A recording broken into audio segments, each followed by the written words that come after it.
Bonjour, vous regardez Tesla Geek. Deuxième volet de la série des choses à savoir avant d'acheter une Tesla ou une voiture électrique en 2023. Dans le premier épisode, on avait parcouru la gamme du constructeur, vu comment choisir entre une Model 3 et un modèle Y, vu comment choisir entre une version propulsion, grande autonomie ou performance. On avait parlé des avantages et des points faibles des Tesla en 2023. Et j'avais donné ma réponse à la question, est-ce le bon moment d'acheter une Tesla ? Si vous n'avez pas vu cette vidéo, je vous la mets en fiche.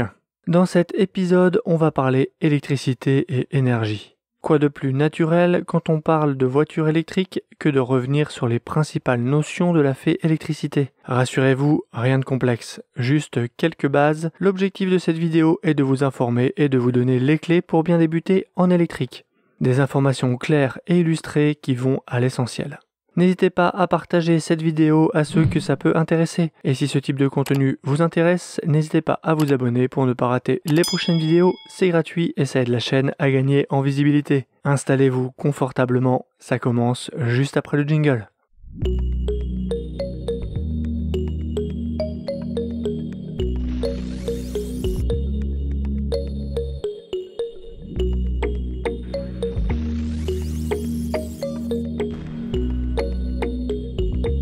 Allez, je vous propose de faire un court séjour sur les bancs de l'école pour une petite révision de quelques notions importantes sur l'électricité. Volontairement, je vais simplifier et illustrer, on en reparlera en fin de vidéo. On va commencer par deux notions importantes à ne pas confondre, l'énergie et la puissance. Pour faire fonctionner une voiture, on a besoin d'énergie. Sur une voiture électrique, cette énergie est stockée dans sa batterie, sous forme d'une quantité d'électrons. Elle s'exprime en wattheures et quand on parle de grande quantité, on lui préfère le kilowattheure. 1 kilowattheure, c'est 1000 wattheures. La taille de la batterie se mesure donc en kilowattheures. À titre d'exemple, celle de ma Model 3 2021 fait autour de 75 kilowattheures. Celle d'une Model 3 propulsion fait 60 kilowattheures. Dans une voiture thermique aussi, on stocke de l'énergie, mais cette fois sous forme de carburant. On a donc pris l'habitude de l'exprimer en litres. Mon ancien véhicule avait un réservoir d'une capacité de 45 litres, ce qui n'est pas énorme et je faisais 550 km avec un plein, soit une conso moyenne de 8,1 litres au 100 km. C'est pratique de parler en litres car ça parle à tout le monde, mais l'unité officielle c'est bien le wattheure. 1 litre d'essence c'est environ 10 kWh. Le réservoir de ma thermique pouvait stocker 45 litres x 10 kWh, donc 450 kWh d'énergie. C'est 6 fois plus d'énergie que ma Model 3 long range. Ou à l'inverse, la batterie de ma Model 3 équivaut à un réservoir de 7,5 litres d'essence. En fait, le pétrole a cette propriété de concentrer une grande quantité d'énergie dans un volume et pour un poids très restreint. C'est d'ailleurs une des raisons principales de son succès.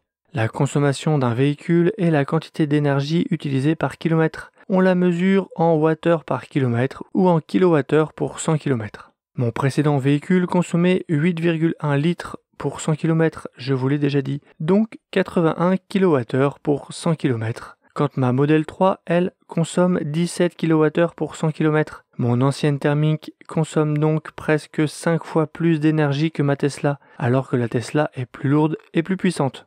Cette comparaison permet de mettre le doigt sur l'un des défauts principaux du moteur thermique, son piètre rendement de l'ordre de 40%. Ce qui signifie que 60% de l'énergie du carburant n'est pas transformée en mouvement, elle est perdue, transformée en chaleur. Là où le rendement d'un moteur électrique, par contre, est proche des 90%. Une voiture électrique embarque moins d'énergie, mais est très efficace. Passons maintenant à la notion de puissance. Elle s'exprime en watts ou kilowatts quand il y en a beaucoup. Cette unité est proche de celle de l'énergie, ce qui cause souvent une confusion entre les deux. Kilowatt pour la puissance, kilowattheure pour l'énergie. Pourtant, les unités sont justement un moyen simple de se rappeler de la formule qui lie l'énergie et la puissance. L'énergie en kilowattheure est égale à la puissance en kilowatts fois le temps en heure. E égale P fois T. Ainsi, 1 kWh, c'est 1 kW pendant 1 heure. C'est aussi 500 watts pendant 2 heures ou 2 kW pendant 30 minutes. Cette notion de puissance, on va bien sûr la retrouver au niveau du moteur. Si sur les thermiques on parlait de chevaux, en électrique on parle plus volontiers de kilowatts. Un cheval vapeur est égal à 0,74 kW. 300 chevaux, c'est donc 220 kW par exemple, et c'est la puissance du moteur du modèle Y propulsion. Mais en électrique, la puissance qui va nous intéresser le plus, c'est la puissance électrique, en particulier celle de la recharge. On en revient à la formule E égale P fois T, qui permet d'estimer le temps de charge d'une batterie. Prenons un exemple. À une puissance constante de 3 kW, on charge 3 kWh par heure. Ainsi, une batterie de 60 kWh, si elle est complètement vide, se remplit en 20 heures à une puissance de 3 kW. 60 divisé par 3 égale 20.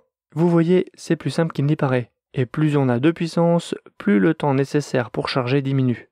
Si je vous dis AC/DC, beaucoup penseront immédiatement au célèbre groupe de rock. Mais dans le contexte de la voiture électrique, AC désigne le courant alternatif et DC le courant continu. Ces deux notions désignent deux types de déplacement des électrons pour créer un courant électrique. Dans le cas du courant continu, le flux d'électrons, comme son nom l'indique, se déplace entre les bornes négatives et positives dans un mouvement sans interruption.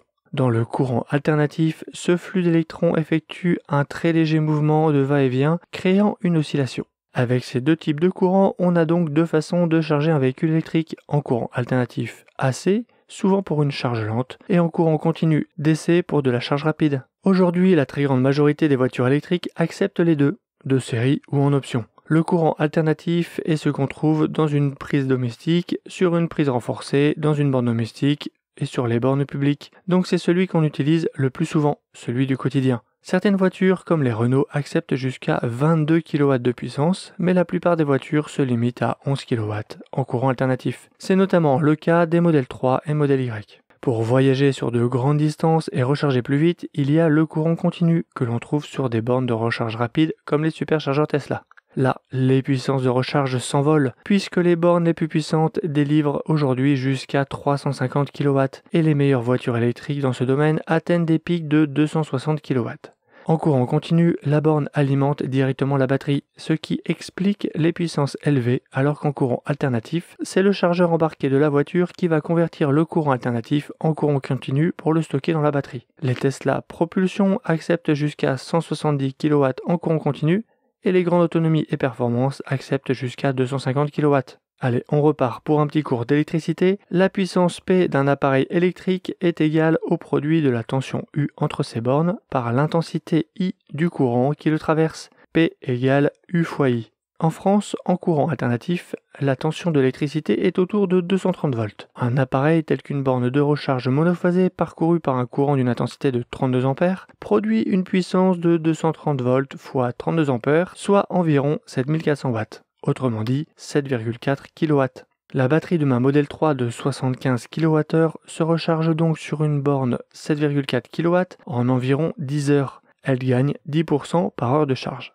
Avec un chargeur 16 A 230 x 16, on obtient une puissance de 3,7 kW. Avec le chargeur mobile Tesla qui sur une prise renforcée délivre 13 A, ça donne 3 kW. Sur une prise classique, on conseille de limiter la charge à une intensité de 8 A, ce qui donne 1,8 kW.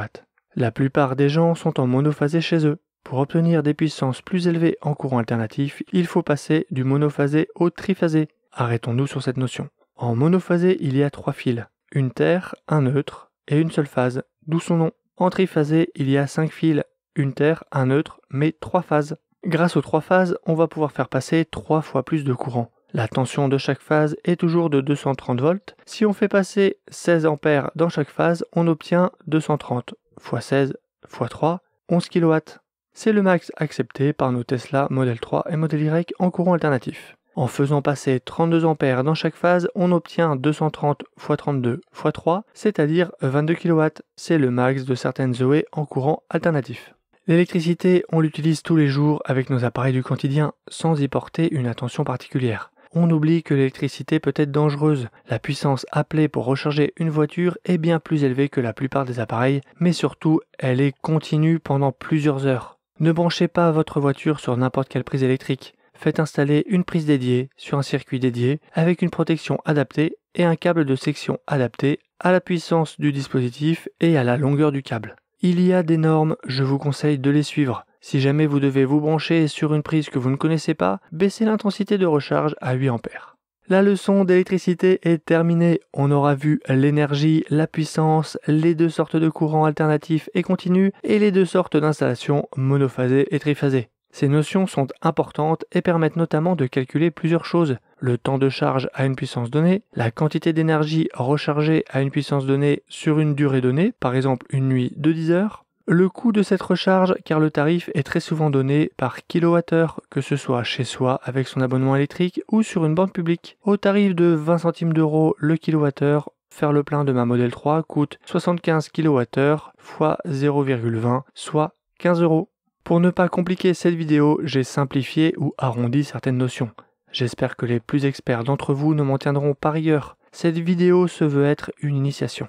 Il y a cependant deux approximations sur lesquelles je souhaite revenir. J'ai parlé de capacité de batterie sans préciser s'il s'agit de capacité brute ou de capacité utile. La capacité brute, c'est ce qu'une batterie peut emmagasiner au maximum. Mais les batteries lithium n'aiment pas être complètement pleines ni complètement vides. Donc les fabricants appliquent ce qu'on appelle des buffers. Les batteries ont un buffer haut qui reste toujours vide pour éviter que celle-ci ne soit pleine. Et un buffer bas qu'on ne peut pas utiliser afin d'éviter que la batterie ne soit vide. La capacité utile est donc la capacité brute moins ces deux buffers. Ma batterie de 75 kWh brute est en fait de 70 kWh utile. Donc, si je la recharge de 0 à 100%, elle va se remplir de 70 kWh et non de 75 kWh. L'autre approximation concerne les calculs de recharge. Quand je dis charger 1 heure à 3 kW permet de charger 3 kWh, c'est vrai dans un monde idéal. Mais dans la pratique, il y a quelques pertes, entre 10 et 20% en fonction des chargeurs et de la puissance de recharge. Cela n'a pas d'incidence sur le temps de charge ou très peu, mais ça se verra un peu plus sur le coût de la recharge à domicile, car ces électrons perdus entre votre tableau et la batterie de la voiture sont bien comptabilisés par votre compteur électrique et vous seront facturés. Voilà, j'espère que cette vidéo vous a plu et aura permis d'éclaircir certaines notions que je juge importantes. Cette vidéo devrait vous permettre de mieux appréhender la suivante de la série, qui sera dédiée à la recharge, celle du quotidien, des longs trajets et à destination. On parlera câbles, bornes et cartes. Donc abonnez-vous si vous ne voulez pas la rater, et je vous dis à bientôt pour une prochaine vidéo. Si tu as aimé cette vidéo ou que tu veux soutenir la chaîne, mets un like. Tu peux t'abonner pour recevoir les notifications de mes prochaines vidéos et aider la chaîne à être mieux référencée. N'hésite pas à donner ton avis en commentaire. À bientôt!